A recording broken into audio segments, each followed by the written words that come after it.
Hello, everyone. It's great to see you. Sheila Robinson-Kiss here. Your Auntie Sheila is in the house. Listen, if you end up loving this video, please don't forget to hit like and subscribe. I'd love to have you be a part of this community.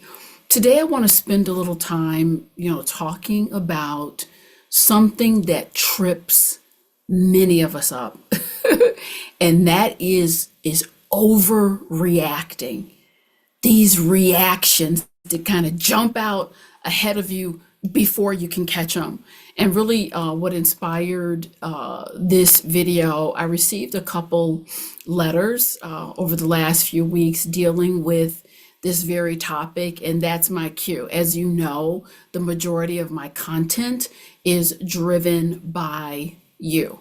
So when you reach out, send me an email, shout out. I will do my best to get a message out about the content that you're interested in. So, back to overreacting. We've all done it. And I'm not going to sit here and say I've completely mastered this area, but I can tell you over the last 20 years or so. This is year number 29 for me in practice. As I always tell you, it's not a hobby. I'm a therapist and mental health educator for a living. This piece of overreacting has gotten so much better. And what I want to connect everyone to in this brief message is there is a space. There is a space between being triggered and your response. And that space is what I call it's the sweet spot. It's that golden, quiet space that can literally change everything. And, there really is no shortcut, there's no hack. It really has to do with training yourself into immediately going into that quiet space of what? That's the quiet space of reason. That's the space where you ask yourself. And the more you work with this, you'll get this down where you're responding internally. This is not something you're talking out or working out in front of someone. You'll get to the space where when you are triggered, when you're upset, you can ask yourself internally in real time. The quiet space supports these questions. Number one, where is this headed? Where is this headed? If I react in an X kind of a way, I'm going to get a Y result. 1 + 1 = 2. You'll get to the point where you can ask yourself that question and pull yourself back in milliseconds. It takes time. So one question is, where is this going to get me? The second question I want you to ask yourself as you're training yourself not to go automatically into reaction, but to go into that quiet space. The second question is, what's the end goal? What is the end goal? What is my desired outcome here? If you can train yourself to go 2, 3, 4, 5 steps out, that's automatically going to start to curb your, those hair trigger responses. And someone was laying out, I blew it. This was a family event. Something happened. I overreacted. Sheila, I didn't have the facts. I had very minimal information. All I can tell you is I was triggered. And it literally ruined an evening. That's what those overreactions will do. Ruining evenings, it will ruin your day, it can ruin a relationship. So that leads me to the third question you want to ask yourself. Inside this quiet space, that's not a space where you're just kind of sitting. That's a space where you're internally asking yourself questions. And a beautiful thing happens when you ask yourself questions. It's going to produce answers.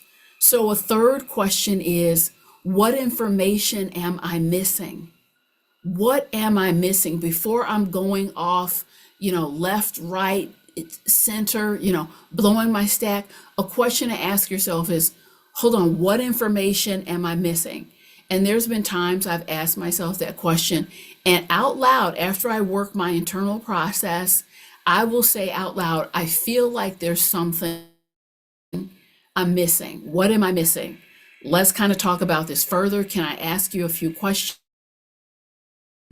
And a lot of times, those follow-up questions, it lends itself to clarification. The beauty of training yourself to go into that quiet space, this is not only going to serve you in terms of, tough situations in life where you get triggered.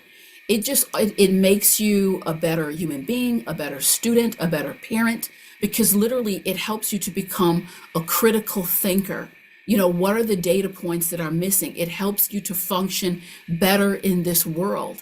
And I can tell you, being a person who has put in a lot of work to think about how I'm responding more thoughtfully, I was trained into this, these hair trigger responses coming of age. As a child, there just really wasn't a lot of instruction about, critical thinking, asking questions. I watched my parents very much react. It wasn't really thinking things through. It hits you and just react. And I can understand and I appreciate the challenge involved in what I'm saying. But the good thing is, anything that you're trained into, you can also train yourself out of it. It takes time, it takes just focused attention. But I'll tell you, with that focused attention, you will see yourself every little step of the way. Give yourself that pat on the back.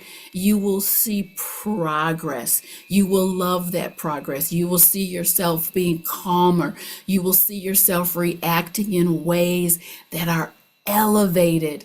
And I will tell you, it just goes so far in life.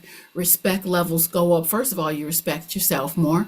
Second of all, you get these moments of, ooh, wow, you really done some work on yourself. I'm really impressed with how you move and talk and think in this lifetime. So there's nothing but a benefit that can come from supporting yourself into this work of life, this work of mental health, this work of elevation. And as always, this channel, we talk about the clinical, the spiritual, all that good stuff. I would be remiss if I didn't tell you, if it's particularly hard for you, go to the creator of all creation, pull in your angels, pull in all that wonderful support. And then that's really what truly packs the punch. Again, Sheila Robinson-Kiss, your Auntie Sheila. If you're loving the content, please don't forget to share the news of the channel, like and subscribe, and I'll be back with some other elevating tips for you shortly. Thank you so much. Bye-bye.